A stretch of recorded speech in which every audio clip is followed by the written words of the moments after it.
Ladies and gentlemen, today we are going to talk about dynamic EQ. If you've watched any of my mix breakdowns, you know I'm always talking about taming frequencies, right? And I'm always using the dynamic EQ to demonstrate that. However, today I'm actually going to do a bit of a deep dive into dynamic EQ. Try as much as possible to explain what the dynamic EQ is, show you how it works, and I'm going to show you how I use it in my mixing workflow. All right, so let's jump right into it real quick. I'm going to show you how dynamic EQs work with two different dynamic EQs. One of them is a free dynamic EQ plugin, and the other one is Catchoff EQ, which I love so much. But either way, whatever you learn today is going to work for any dynamic EQ that you have. So let's start with the TDR Nova dynamic EQ. Actually, the most important thing you need to bear in mind when it comes to dynamic EQ is the fact that dynamic EQs function as a compressor, which gives us a much more precise control over the frequencies in our sound source. Now, let me show you what I'm talking about. This is a TDR Nova, like I said. You can obviously see that this functions as a normal EQ. By that, I mean you can do all of the typical EQ moves that you normally would do: shelving, bell, the high pass and the low pass filter. Obviously a normal EQ, with the extra benefit of also having a compressor baked into it. When we come now to another band, you can see that we have the threshold, ratio, we have the attack and release, all of the typical compressor settings that you are familiar with. So let me show you how I typically will use the dynamic EQ in my mixing workflow. Like I've said many times, I like to use dynamic EQs to tame resonant frequencies in instruments as well as vocals. Let's start with the instrument for now.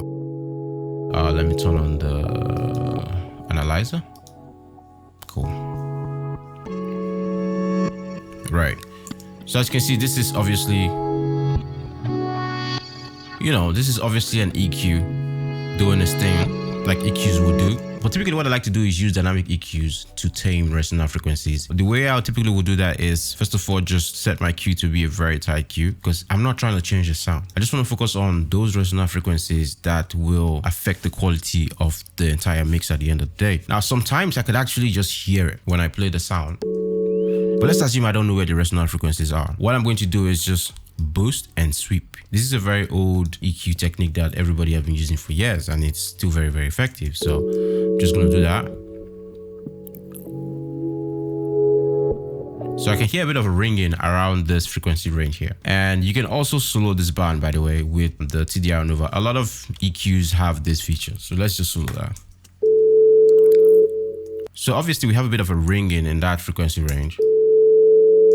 That's a resonant frequency. So let's tame that. So what I'll do from here is set this back to unity and go over to the compressor side of the EQ and dial in my compressor settings. Now we're just going to set our threshold as demonstrated by this blue line that you see here now.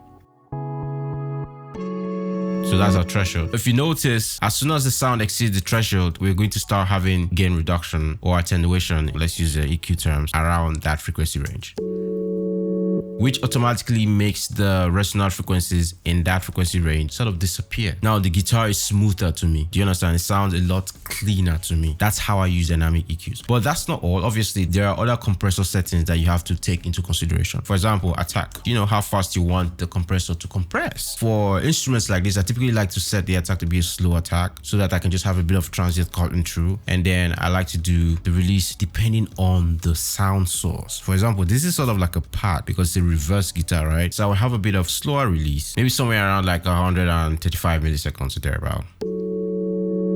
So it just holds on to the sound source a bit longer, right?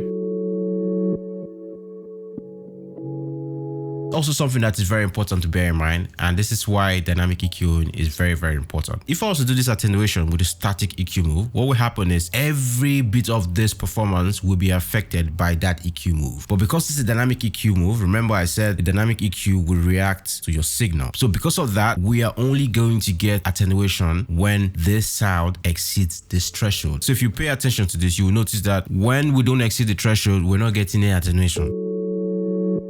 Let's continue. We're not getting any attenuation until we go past that threshold. And that's why dynamic EQing is actually very, very good for targeting resonant frequencies in your instrument, because you are only targeting what you really need to target. And that way you get to retain the sound of the instrument. You don't get to change the sound of the instrument, which is great. And then obviously you have the ratio as well. If you're not familiar with ratio, it's simple. The higher the ratio, the more compression you're going to get. So if we say we increase this ratio to 4:1, Yeah, see, we're getting way more attenuation around that frequency range. So again, it's just the same way a compressor works. But this time around, they're focusing our compression on frequency range rather than just like the whole sound source, which is great, which is very good for control. Right. That's basically how a dynamic EQ works. And it's the same for whatever dynamic EQ plugin you might have, except for some difference, which I'm going to show you right now with the Catchoff. So this is the Catchoff EQ. So we're going to do the same EQ, move around the same frequency range. Let's do that. Again, we have to make our Q tight, right? Because I just want to focus on that resonant frequency. And I'm going to set this to unity. I'm going to activate dynamic EQ mode with the D here.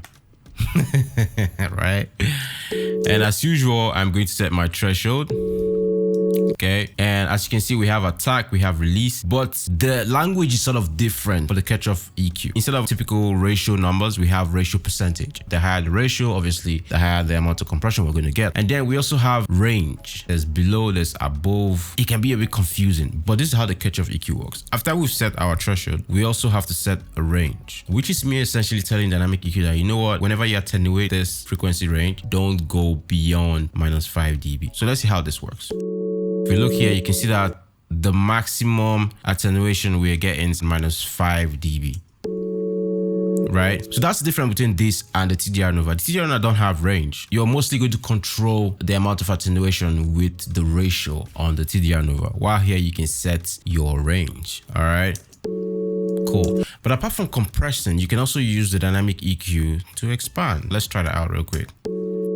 Pick around here, for example. The same process. Activate dynamic EQ, set our threshold. We are going to now increase our range here above so that whenever this signal exceeds this threshold, we're going to get expansion.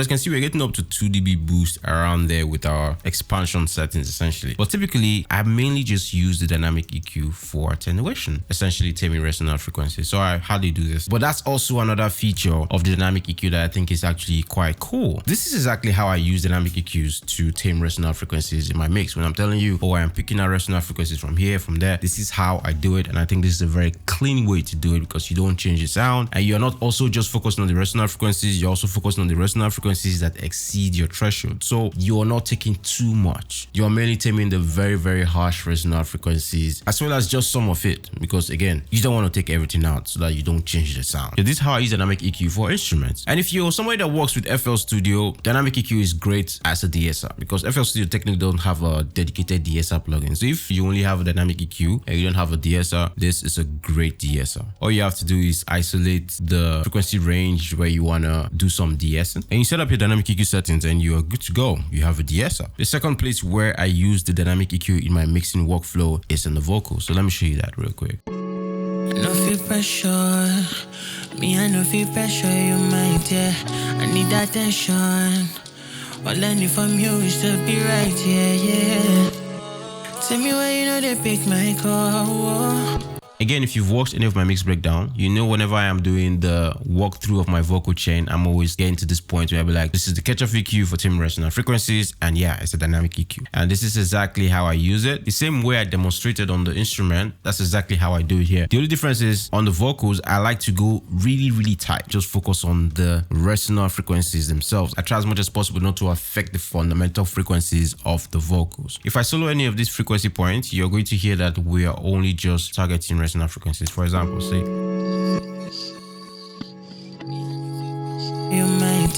very insignificant. So like this, I'm really just focusing on those whistling points. The only place where I might do like a wide Q with my dynamic EQ on vocals is typically around the low frequencies here, so I can target some of that rumble. Like for example, let's listen to this vocal. No feel pressure. I can hear some resonant frequencies here. So obviously I don't want that in the song. So typically I would do my dynamic EQ moves like I normally would, but the only difference is I will make this Q a much wider Q. So for example, let's even do that right now. So Q is tight, but we don't want a tight Q, we want a wide Q. This is also something I'm doing a lot lately. I'm going to also increase my slope to the max so I can have much more control over the frequency range. Let me show you what I'm talking about. So when I reduce my Q, this is what we're going to get. We're going to get this shape here. So it's going to be very, very wide, and that's going to allow me to capture a lot of those rumbling in the lower frequencies in the vocals, right? So no feel pressure. You can hear that, it's clean. I no feel pressure, you might, yeah. I need that tension. All I need from you is to be right, yeah. You can hear that's immediately cleaner than the way the vocal sounded before we did this EQ move. Actually, you know what? Let's bypass this so we can hear the difference. No feel pressure. Hear that, boy? No feel pressure. Me, I no feel pressure, you might, yeah. And then with EQ on. No feel pressure. Me, I no feel pressure, you might, yeah. We still have the bass in the vocal, but now it's much more controlled and it's cleaner. No feel pressure. And like I mentioned before, remember we also have the attack and release functions just like a compressor. We also have to set that. For vocals, I like to keep the attack really slow. I like to make sure I'm letting enough of the transient cut through. So as you can see, all of these EQ points here all have very, very, very slow attack, you can see, and slow release. Again, this is how I like to set up my dynamic EQ when I'm taming resonant frequencies. No feel pressure. Me, I no feel pressure, you might, yeah. I need that tension. All I need from you is to be right, yeah.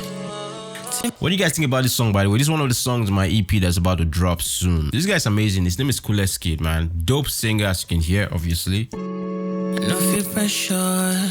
Can't wait for you guys to hear these songs, man. Addicted, oh girl, I'm addicted. The sugar in my cup, you're my sweetness. You be my energy and my weakness,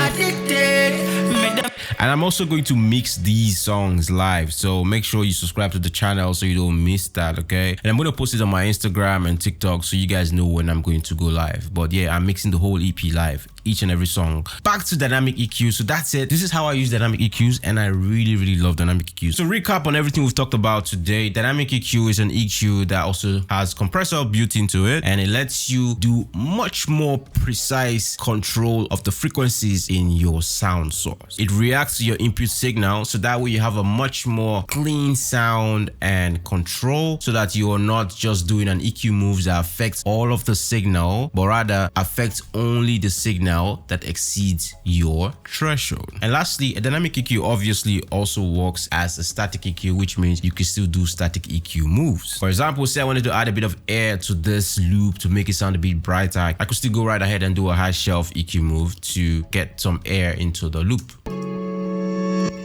Right? So you have the dynamic EQ and you have your static EQ. The dynamic EQ is a very, very amazing mixing and mastering tool, man. Trust me. And like I said, you can also use it for mastering, right? I do use dynamic EQ in my mastering. Also to do the same thing that I've done in the vocals and in the instrument. Let's go to my mastering chain real quick and pull up the zone. You see here, the first EQ is the dynamic EQ. And typically what I like to do is use the dynamic EQ to again look for resonant frequencies in the entire mix. Sort of like the last cleanup stage before I go into the rest of my mastering process. So yeah, man, that's it for now. I hope you got something from this. And if you did, make sure you leave me a like and subscribe. And if you'd like to book myself for mixing and mastering, I'm going to leave a link to the engineer's page, or you can hit me up on Instagram at BennyMacaulayDB. And if you'd like to buy my vocal preset for FL Studio, Logic Pro, and Pro Tools, as well as my mixing and mastering template for Logic Pro and Pro Tools, I'm going to leave a link below as well. Actually, I'm going to leave 3 links to 3 of my stores below. On the seller store, you can use your Naira card, Ghanaian card, wherever you are in Africa, you can use whatever local bank card you have to purchase on the seller store. And then we have the Atmos Room store, as well as the BeatStars store if you're already on BeatStars. So that's going to be for now. I shall see you on the next one. Benny Macaulay, out.